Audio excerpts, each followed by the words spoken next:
Once upon a time, a very rich merchant lived in a city. He had a loving family and had all necessities of life provided for. Many a time, he left home to visit other kingdoms to spread his business and make new contacts. Once when he was to cross a desert to reach a far-off town, he started early from home. He carried some water, dates and dry fruits to eat on the way. He went to the town and did great business. Then he returned home eagerly. On the way, in the desert, he felt very tired because it was noon. He saw an oasis nearby and went to it. There he washed his face, had some fresh water and sat down to rest under the shade of a palm tree. He took out some dates that he was carrying and started eating them. While eating the dates, he started throwing stones here and there and was looking for better shelter. Finally, he got up and went to the pond to wash his hands.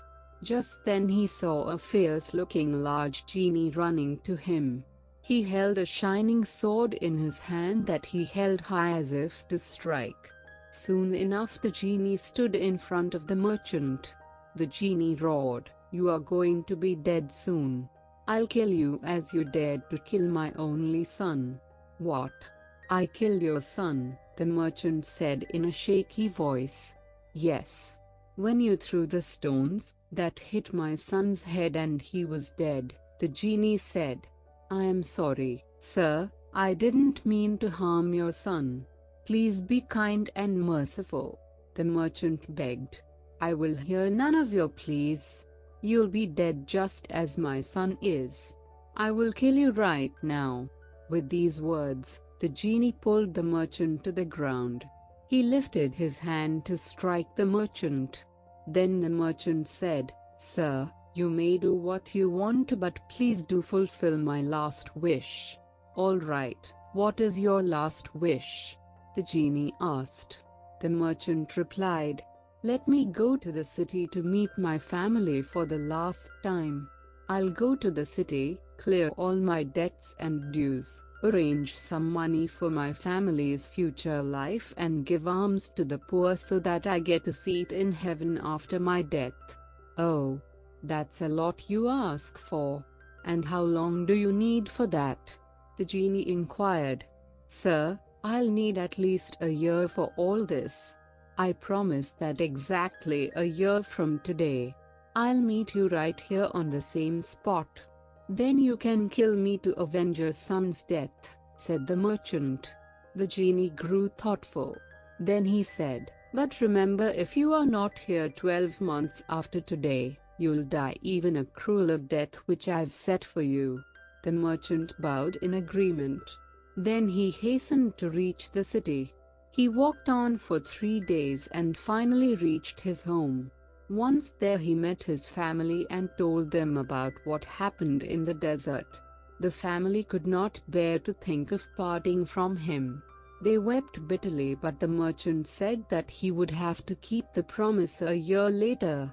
Next day, the merchant woke up early and soon got busy setting his business affairs. He met a lawyer and made a will. He gave all the dues to the other merchants. He gave food, clothes and dinners to the poor and needy. He spent a lot of time with his family. Soon enough a year passed. Then the day dawned when the merchant was to meet the genie in the desert. He bid a tearful farewell to his wife and children. He then proceeded towards the desert with tears in his eyes. The merchant reached the oasis. There he waited on the spot here he had last seen the genie. As he waited anxiously, he saw old man approaching him.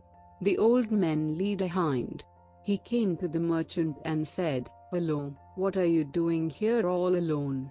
Aren't you afraid of the genie that resides in these places?" The merchant greeted the old man. Then he told him his sad story. The old man was curious to see the genie, so he decided to stay and ate with the merchant. A while later the merchant saw another old man approaching them. This old man was leading 2 black dogs. The old man with the dogs reached them and said, "Hello, others. What makes you sit here in the afternoon sun?" The old man with the hind narrated the merchant's sad tale. The old man with the dogs thought a while. Then he said, "I'll stay and watch the encounter between our brother here and the wicked genie." Saying so, he, too, sat down with the merchant to wait for the genie's arrival. Half an hour later, a fourth old man came to the spot. He, too, inquired what the three of them were waiting for. When he heard the merchant's tale and the genie's condition, he, too, sat down to see what would happen. A few minutes later, there was a loud thunder and the genie appeared before them from a cloud of smoke.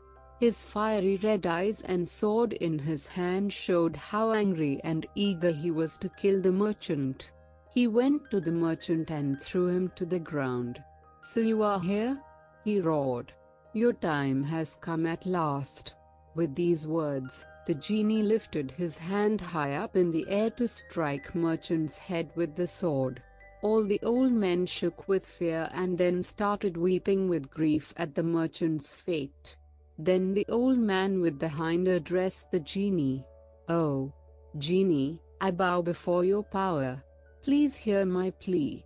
"What do you want, old man?" the genie asked in an angry voice. "Please listen to my story. If you find it more wonderful and rising than that of the merchant, you'll have to spare a third of merchant's life." The genie was angry, but he grew curious to listen to the old man's. The old man with the